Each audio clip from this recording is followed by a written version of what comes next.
Hello दोस्तों, हमारे YouTube channel लक्ष्य क्लासेस बाय हरीश में आपका स्वागत है।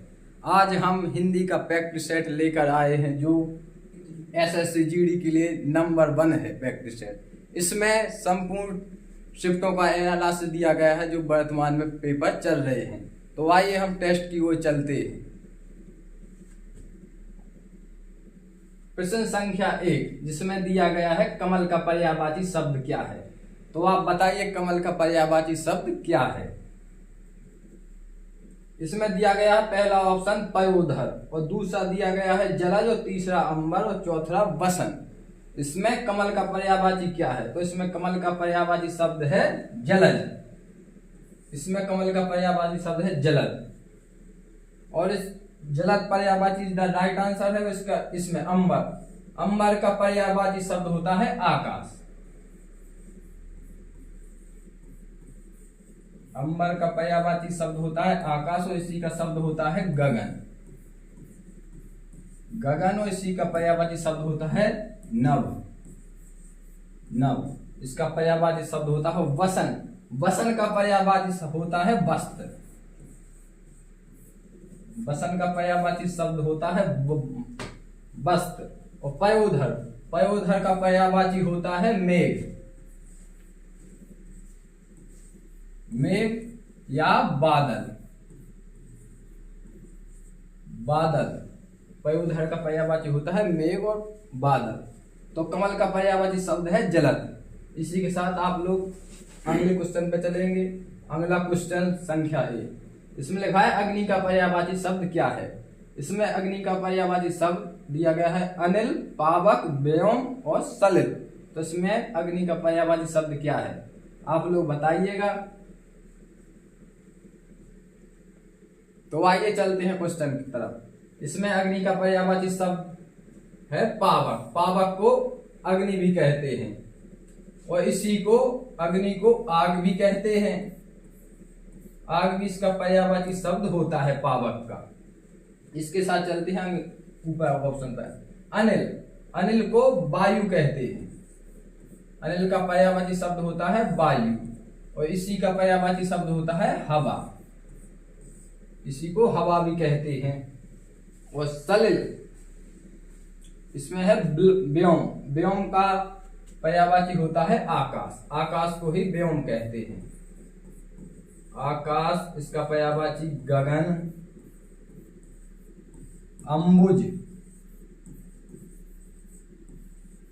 अंबुज इसका पर्यायवाची शब्द होता है। तो आइए अगले क्वेश्चन पर चलते हैं। तीसरा क्वेश्चन नंबर विलोम का अर्थ होता है विपरीत। विपरीत का अर्थ होता है उल्टा। कि उसका उल्टा विपरीत क्या होगा। तो इसमें लिखा है आदान का उल्टा यानी विपरीत क्या होगा विलोम। आप लोग बताइएगा इसमें। तो आदान का विलोम होता है प्रदान।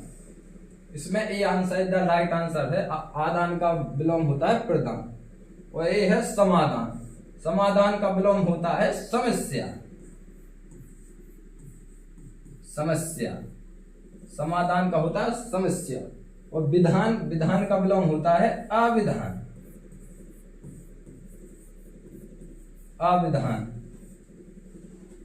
और निदान का विलोम होता है अनिदान।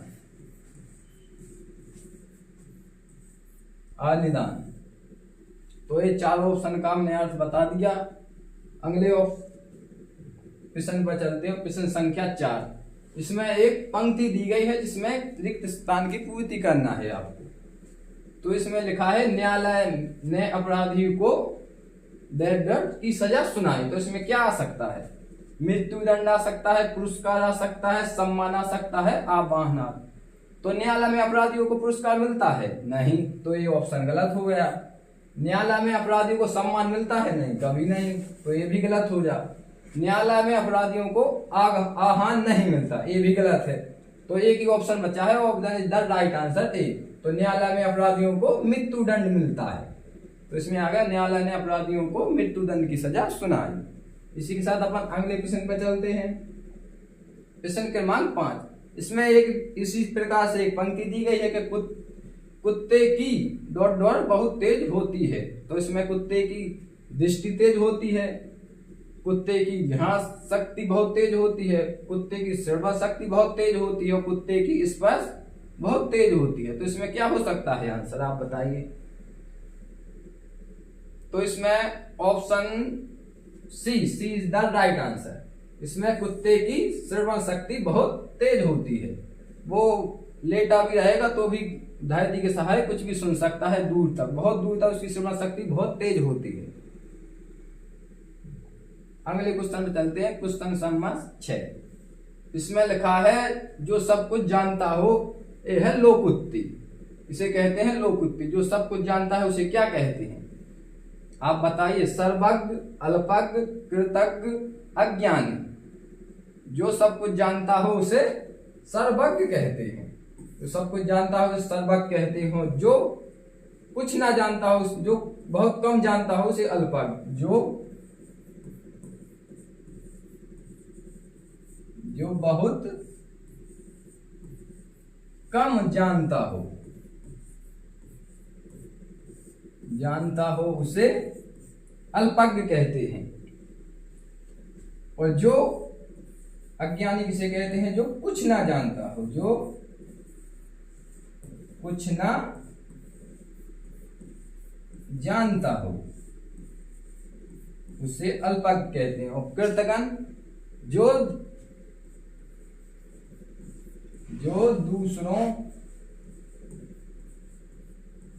दूसरों पर किए गए उपकार को मानता हो,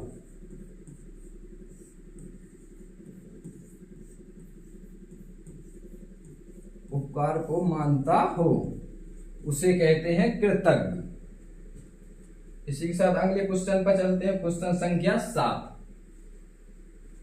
ये भी लोकुत्ती है। जो ईश्वर पर विश्वास रखता हो, जो ईश्वर में विश्वास रखता हो उसे क्या कहते हैं, बताइए आप लोग। नास्तिक, आस्तिक, पुजारी, भक्त। जो ईश्वर में विश्वास रखता है उसे कहते हैं आस्तिक। ऑप्शन संख्या 2 इज द राइट आंसर। और इसी का विपरीत होता है नास्तिक। तो नास्तिक से कहते हैं कि जो ईश्वर पर विश्वास ना रखता हो, जो ईश्वर पर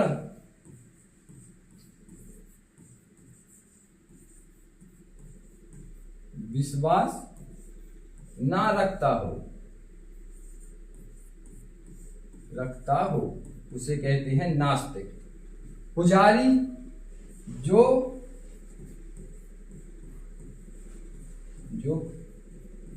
किसी की पूजा करता हो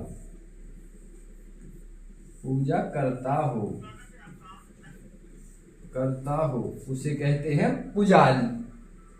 और भक्त, जो किसी की भक्ति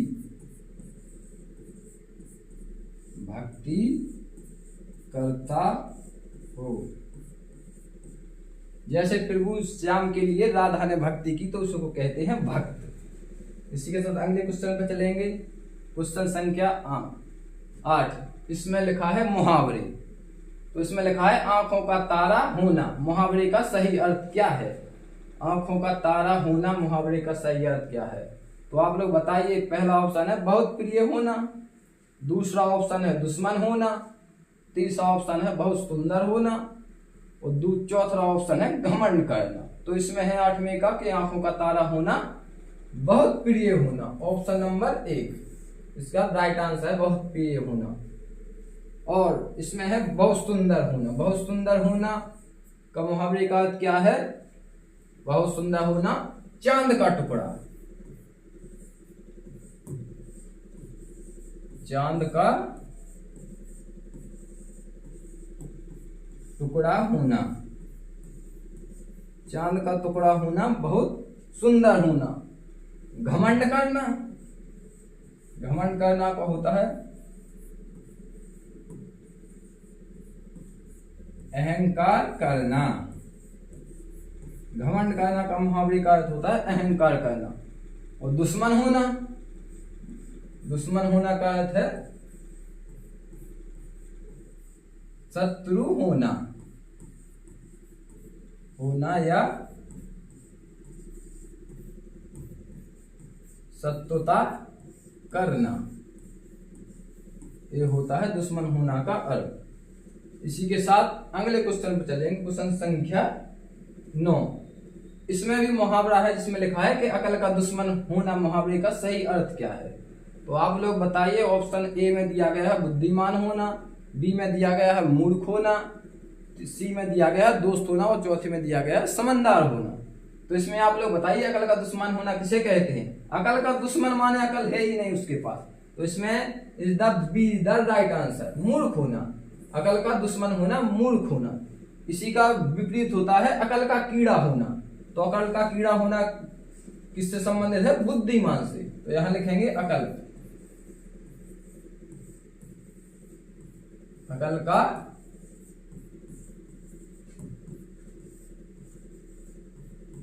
कीड़ा होना, अकल का कीड़ा होना का अर्थ है बुद्धिमान होना। दोस्त होना, दोस्त होना का अर्थ है मित्र होना, मित्रता करना। समझदार होना। आइए तो हम अगले क्वेश्चन पर चलते हैं। क्वेश्चन संख्या 10 में लिखा है कि शुद्ध वाक्य छांटिए, त्रुटि कहां पर है। त्रुटि देखनी है आपको। तो इसमें लिखा है मैंने कल एक नीली साड़ी खरीदी जो बहुत सुंदर था। इसमें त्रुटि कहां पर है, गलत कहां पर है इसमें। तो इसको फिर से पढ़ते हैं। मैंने कल एक नीली साड़ी खरीदी जो बहुत सुंदर था। तो इसमें त्रुटि है यहाँ पर, यहाँ था नहीं हो सकती थी चाहिए थी यहाँ पर, जो बहुत सुंदर थी। तो इसमें आपका C option the right option है। मैंने एक कल नीली साड़ी खरीदी जो बहुत सुंदर थी। तो इसके साथ अगले प्रश्न पे चलते हैं। प्रश्न क्रमांक 11। उसी की तरह इसमें भी त्रुटि ढूंढनी है आपको। तो 11वां प्रश्न में लिखा है कि मोहन ने अपने दोस्त को पुस्तक दिया है। तो इसमें त्रुटि किस ऑप्शन में है, तो आप देखते हैं। मोहन ने अपने दोस्त को पुस्तक दी नहीं होती है यहाँ पर, दिया, कोई चीज दिया जाता है, दिया। तो ये भी गलत है। मोहन ने अपने दोस्त को पुस्तक दी। तो इसमें दी, कोई पुस्तक दी। मोहन ने अपने दोस्त को पुस्तक दी। तो इसमें सी इज द राइट आंसर है। इसी के साथ अगले क्वेश्चन पर चलते हैं हम लोग। और क्वेश्चन संख्या 12 में छांटना है आपको शुद्ध वाक्य। इसमें 3 अशुद्ध वाक्य मिलेंगे और 1 शुद्ध वाक्य मिलेगा जो आपको छांटना है। तो इसमें पहला ऑप्शन है मेरे को घर जाना है, दूसरा ऑप्शन है मुझे घर जाना है, तीसरा ऑप्शन है मैंने घर जाना है, चौथा ऑप्शन है मेरे को घर जानी है। तो इसमें बताइए शुद्ध वाक्य क्या है, आपको कौन सा लग रहा है इसमें शुद्ध वाक्य। तो इसमें शुद्ध वाक्य है ऑप्शन क्रमांक B is the right answer. इसमें मेरे को घर जाना है, ये भी गलत है। मैंने को, इसमें मैंने को यहाँ भी गलत है।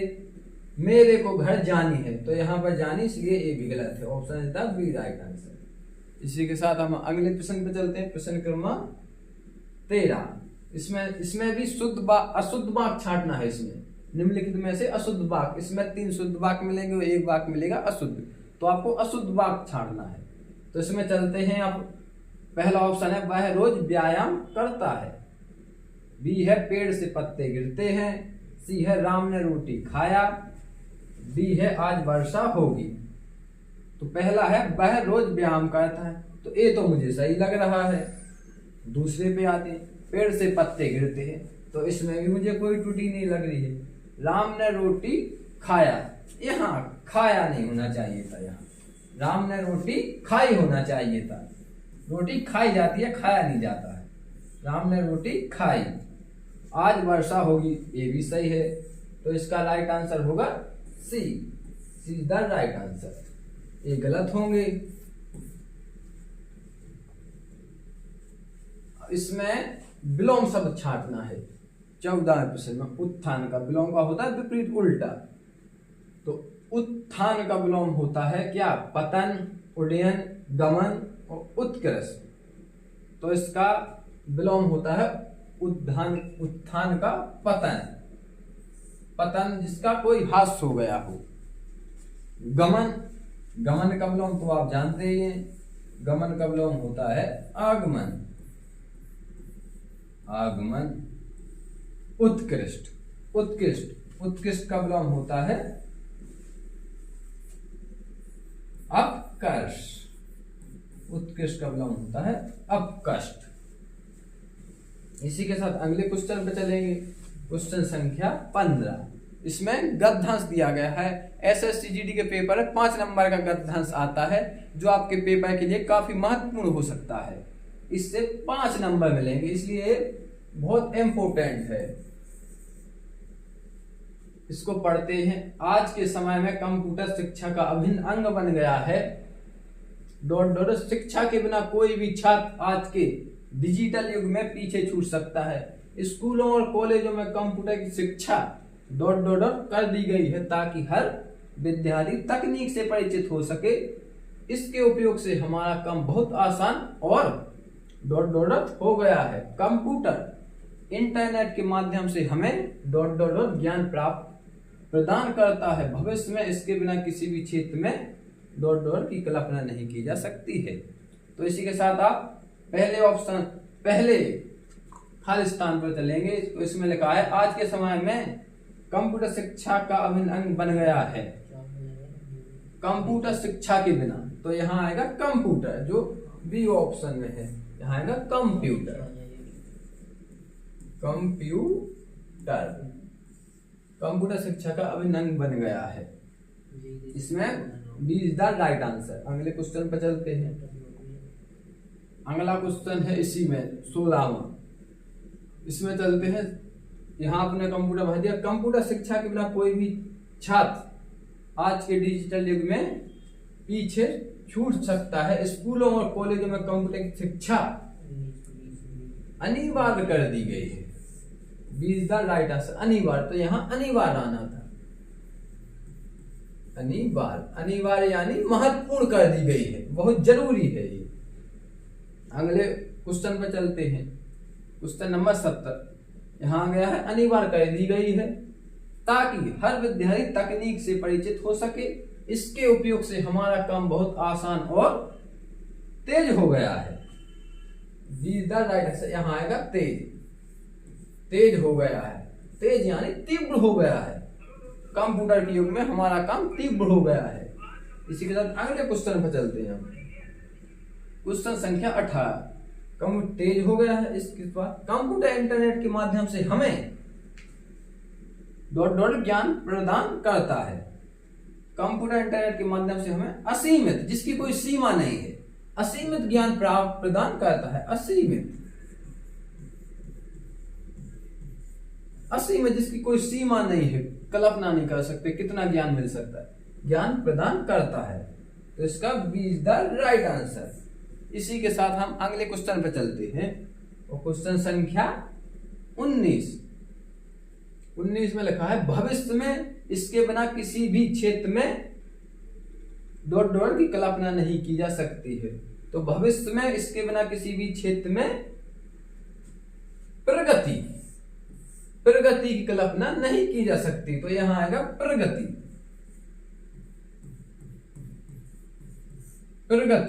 प्रगति की कल्पना नहीं की।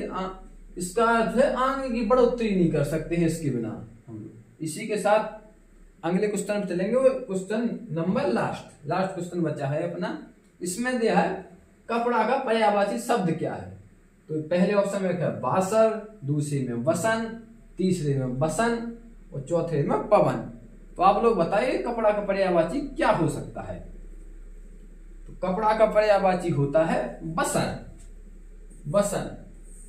इसका कपड़ा, बसन का कपड़ा, इसका पर्यायवाची वस्त्र भी होता है। और सी। इसका राइट आंसर है बी। अब चलते हैं सी ऑप्शन, बदन। बदन को क्या कहते हैं? शरीर। इसका पर्यायवाची होता है शरीर। इसी को देह भी कहते हैं, देह भी कहते हैं। पवन, पवन तो आप जानते हैं, पवन का पर्यायवाची होता है वायु,